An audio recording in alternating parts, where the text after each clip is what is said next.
Hello everyone, good morning to all of you and welcome to Online Study Point. दोस्तों, आज है 11 फरवरी और आज की इस वीडियो में हम 11 फरवरी से रिलेटेड करंट अफेयर के सभी इंपॉर्टेंट क्वेश्चन को कवर करने वाले हैं। तो सबसे पहले मैं आप लोगों को एक जानकारी दे दूं, अगर आप किसी भी एग्ज़ाम की अच्छे से प्रिपरेशन करना चाहते हैं तो सबसे इंपॉर्टेंट है टेस्ट सीरीज़ लगाना। क्योंकि आप कितना भी कॉन्सेप्ट क्यों ना लगा लो, पर जब तक टेस्ट नहीं लगाओगे प्रिपरेशन अधूरी ही रह जाएगी। टेस्ट बुक जो कि मार्केट लीडर है टेस्ट सीरीज़ में, जिसके टेस्ट सीरीज़ 1 करोड़ से ज़्यादा स्टूडेंट अभी तक लगा भी चुके हैं, ये आपके लिए एक स्पेशल ऑफ़र लेकर आए हैं। और अगर रेलवे की बात की जाए, जिसके आरआरबी एनटीपीसी और आरआरबी ग्रुप डी के एग्ज़ाम चल रहे हैं, उसमें आरआरबी एनटीपीसी 2020 के 162 टेस्ट, जिसमें कि 18 टेस्ट टोटल फ्री हैं, साथ ही आरआरबी ग्रुप डी के 170 टेस्ट, जिसमें कि 11 टेस्ट बिल्कुल फ्री हैं। इसके साथ ही आपको रेलवे, एसएससी, बैंकिंग, डिफेंस और 200 से अधिक एग्ज़ाम के लिए 12,000 से ज़्यादा मॉक 1 साल के लिए सिर्फ 299 रुपये में मिल सकेंगे। और इसके लिए आप स्टडी 10 का कूपन यूज़ करके 30 रुपये एक्स्ट्रा डिस्काउंट भी पा सकते हैं। लिंक डिस्क्रिप्शन बॉक्स में दी हुई है। तो चलिए स्टार्ट करते हैं। हमारा पहला क्वेश्चन, हाल ही में किस देश ने सहतूत बांध के निर्माण के लिए भारत के साथ समझौता ज्ञापन पर हस्ताक्षर किए हैं? तो हाल ही में इस सहतूत बांध के निर्माण के लिए जो अफगानिस्तान है, इसने भारत के साथ समझौता ज्ञापन पर हस्ताक्षर किए हैं। देखिए, अफगानिस्तान की एक रिवर है जिसका नाम है काबुल रिवर। आप देख सकते हैं एशिया मैप में ये है अफगानिस्तान की लोकेशन। कुछ यहाँ पास है इसकी कैपिटल काबुल, और काबुल की जो सहायक नदी है, इस पर सहतूत बांध या आप कह सकते हैं लालंदर बांध बनाने के लिए, मतलब कि इसके निर्माण के लिए अभी हाल ही में वीडियो कॉन्फ्रेंसिंग के माध्यम से अफगानिस्तान और भारत के बीच समझौता ज्ञापन पर हस्ताक्षर किया गया है। और ये जो परियोजना है, ये लगभग 300 मिलियन की लागत वाली परियोजना है, जो कि भारत और अफगानिस्तान के बीच न्यू डेवलपमेंट पार्टनरशिप का हिस्सा है। साथ ही मैं आप लोगों को ये बता दूं कि भारत द्वारा अफगानिस्तान में बनाया जाने वाला ये दूसरा बांध है, क्योंकि इसके पहले ऑलरेडी भारत के द्वारा अफगानिस्तान में एक बांध बनाया गया था जिसका नाम है सलमा बांध, और इसका उद्घाटन 2016 में किया गया था। तो अब भारत के द्वारा अफगानिस्तान में बनाया जाने वाला ये दूसरा बांध है जिसका नाम है सहतूत बांध, या आप कह सकते हैं लालंदर बांध। और इस बांध के माध्यम से काबुल और इसके आसपास के क्षेत्रों में पानी की आपूर्ति की जा सकेगी। तो अब यदि हम बात करें अफगानिस्तान की, तो कैपिटल है काबुल, करेंसी क्या है, तो ये है अफगानी। यहाँ के प्रेसिडेंट दोबारा से बनाए गए हैं, इनका नाम है अशरफ गनी। यदि आसपास की यदि आप लोकेशन देखेंगे, तो ये तो देख रहे हैं आप अफगानिस्तान, ये है तुर्कमेनिस्तान, ईरान और अजरबैजान, मतलब कि इन सभी की लोकेशन लगती है कैस्पियन सी से। अफगानिस्तान की नहीं लगती है, मतलब कि ये मैं आप लोगों को बता रही हूँ कि तुर्कमेनिस्तान, ईरान, अजरबैजान, रशिया, इन सभी की जो बॉर्डर है ये कैस्पियन सी से लगती है। ये वाली लोकेशन मैं आप लोगों को इसलिए बता रही हूँ क्योंकि पास में ये जो आप देख रहे हैं उज्बेकिस्तान की सीमा कैस्पियन सी से नहीं लगती है। कई बार एग्जाम में ये पूछा गया है, तो आप एडिशनल तौर पर ये याद रखेंगे कि उज्बेकिस्तान और ये जो आप देख रहे हैं तुर्कमेनिस्तान, इन दोनों के ही बीच में ये है अरल सागर। कई बार एग्जाम में पूछा जाता है कि अरल सागर किन दो देशों के बीच स्थित है, तो उज्बेकिस्तान और तुर्कमेनिस्तान के बीच, जिसका 90% पानी सूख चुका है। अगला क्वेश्चन है, 14th अंतर्राष्ट्रीय बाल फिल्म महोत्सव ये कहाँ संपन्न हुआ है? तो अंतर्राष्ट्रीय बाल फिल्म महोत्सव, जिसका ये 14th एडिशन रहा है, ये संपन्न हुआ है बांग्लादेश में। इसकी जो कैपिटल है ढाका, यहाँ ये संपन्न हुआ है। अच्छा, भारत में कुछ समय पहले ही international film festival of India का जो 51th एडिशन था, इसमें जो फोकस कंट्री थी ये कौन थी? तो ये बांग्लादेश ही थी। और इसी बांग्लादेश के ढाका में अभी हाल ही में अंतर्राष्ट्रीय बाल फिल्म महोत्सव ये संपन्न हुआ है। तो आप मैप में देख सकते हैं, ये है बांग्लादेश की लोकेशन। अच्छा, बांग्लादेश ये कब बना था? तो देखिए 1971 में जब भारत और पाकिस्तान के बीच युद्ध हुआ था, तब इस युद्ध के दौरान जो बांग्लादेश है ये नए राष्ट्र के रूप में उभरा था। और अभी हाल ही में, मतलब कि जो बांग्लादेश है ये अपनी आज़ादी के 50 साल पूरे करने वाला है। कब करने वाला है? 26 मार्च को। और इस मौके पर इसने भारत के प्राइम मिनिस्टर नरेंद्र मोदी जी को अतिथि के रूप में इनवाइट भी किया है। तो ये तो हो गई बांग्लादेश की बात। कैपिटल है ढाका, करेंसी है टका, यहाँ की प्राइम मिनिस्टर है शेख हसीना और प्रेसिडेंट है अब्दुल्ला हामिद। भारत और बांग्लादेश के बीच एक एक्सरसाइज होती है जिसका नाम है संप्रति। यदि आप करंट से रिलेट करेंगे तो हाल ही में जो बांग्लादेश है इसने कोरोना से बचाव के लिए no mask no service policy भी लागू की थी। तो ये भी आप एडिशनल तौर पर याद रख सकते हैं। हाल ही में केंद्र सरकार ने वित्त वर्ष 2021-22 के लिए प्रधानमंत्री फसल बीमा योजना के लिए कितनी राशि आवंटित की है? तो हाल ही में जो केंद्र सरकार है इसने फसल बीमा योजना यानी कि प्रधानमंत्री फसल बीमा योजना के लिए मतलब कि इस साल के सीज़न के लिए 21-22 के लिए कुल 20,000 करोड़ रुपए आवंटित किए हैं। तो यहाँ से इम्पॉर्टेंट है प्रधानमंत्री फसल बीमा योजना। तो देखिए ये जो योजना है ये क्यों शुरू की गई थी और कब शुरू की गई थी? तो ये शुरू की गई थी 13 जनवरी 2016 में। कुछ दिन पहले मैंने आप लोगों को बताया था कि इस योजना ने हाल ही में अपने 5 साल भी पूरे कंप्लीट कर लिए हैं जनवरी 2021 में। अब इस योजना के बारे में यदि मैं आप लोगों को बताऊं तो जैसे कि आप सभी जानते हैं कि हर साल नेचुरल डिज़ास्टर जैसे कि कभी बाढ़, ओले, इन सभी के कारण किसानों को हर साल काफ़ी नुकसान उठाना पड़ता है। तो जो किसान की फसल है ये काफ़ी मात्रा में ख़राब भी हो जाती है। तो इसी से मतलब कि इस संकट से किसानों को निजात दिलाने के लिए, इससे राहत दिलाने के लिए केंद्र सरकार के द्वारा प्रधानमंत्री फसल बीमा योजना की शुरुआत की गई थी 2016 में। और इसी के लिए 2021-22 का जो ये सत्र है इसके लिए केंद्र सरकार ने 20,000 करोड़ रुपए आवंटित कर दिए हैं फसल बीमा योजना के लिए। अच्छा, केंद्र सरकार की कुछ अन्य इम्पॉर्टेंट योजनाओं के बारे में यदि हम डिस्कस करें जो कि बेसिकली किसानों के लिए ही लागू की गई है, एक तो है प्रधानमंत्री किसान सम्मान निधि योजना जो कि चर्चे में रही है, पशुधन बीमा योजना, प्रधानमंत्री कृषि सिंचाई योजना और राष्ट्रीय बागवानी मिशन।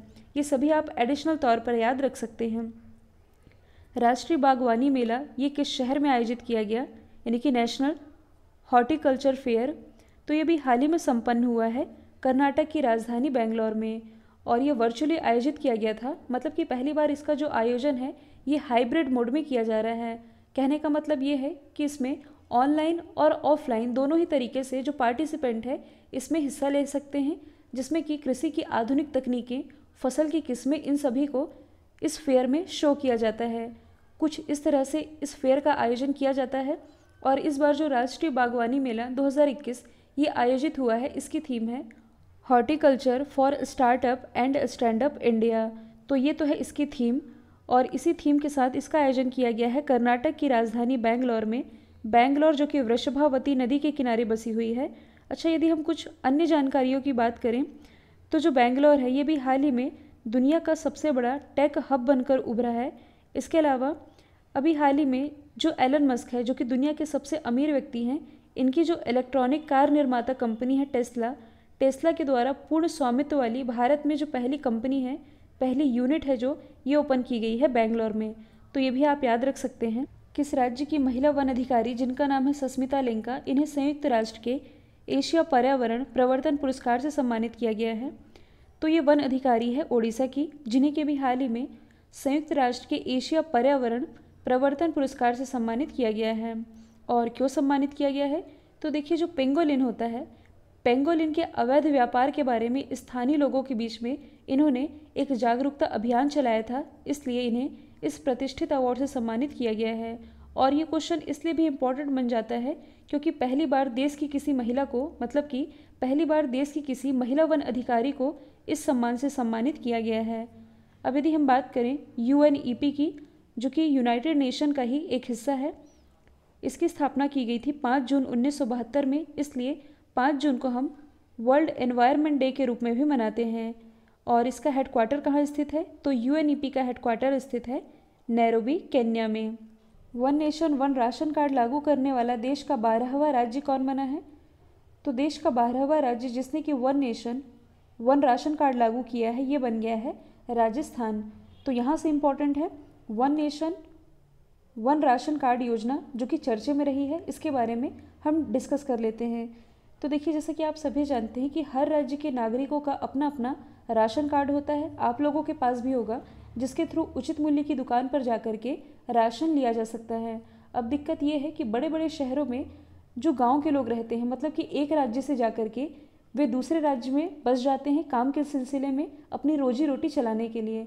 अब रह तो रहे हैं वे दूसरे राज्य में, लेकिन उनके पास राशन कार्ड है अपने राज्य का।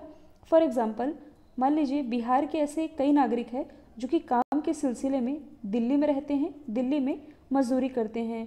अब उनके पास तो है बिहार का राशन कार्ड, तो वे दिल्ली में पहले अनाज नहीं ले सकते थे क्योंकि उनके पास दिल्ली का राशन कार्ड नहीं हुआ करता था। इसी संकट से निजात पाने के लिए, मतलब कि इसी समस्या से निजात पाने के लिए सरकार के द्वारा one nation one ration card योजना ये लाई गई। तो कहने का मतलब यही है कि one nation one ration card योजना के माध्यम से किसी भी राज्य का नागरिक किसी भी राज्य के उचित मूल्य की दुकान पर जाकर के राशन खरीद सकेगा।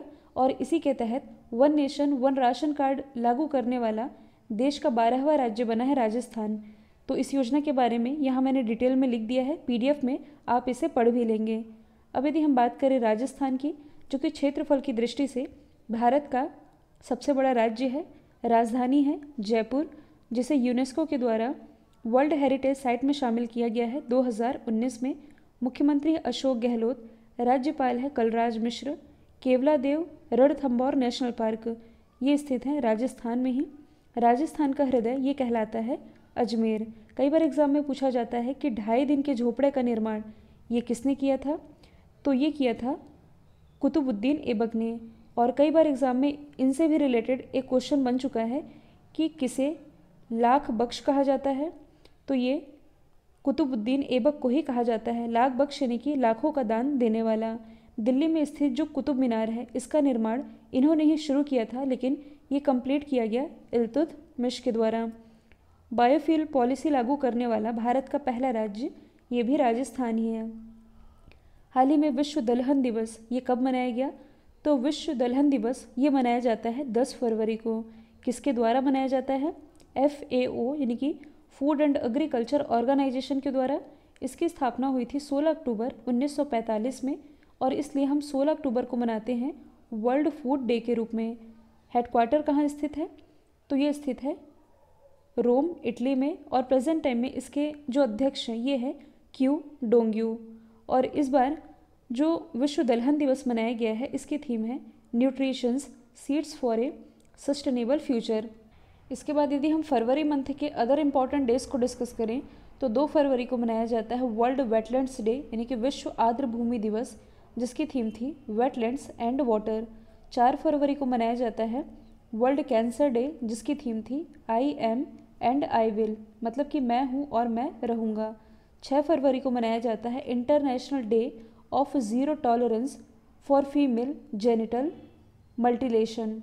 हाल ही में केंद्रीय पर्यावरण मंत्रालय ने उत्तराखंड में किस नदी पर लखवार बिजली परियोजना के निर्माण को मंजूरी दे दी है। उत्तराखंड, जहां भी हाल ही में मतलब कि यहाँ के चमोली जिले में ग्लेशियर भी फटा था, इसी उत्तराखंड के यमुना नदी पर जो लखवार डैम है यहाँ बिजली परियोजना के निर्माण को मंजूरी दे दी गई है पर्यावरण मंत्रालय के द्वारा, जो कि लगभग 5,747 करोड़ की लागत से बनाई जाएगी।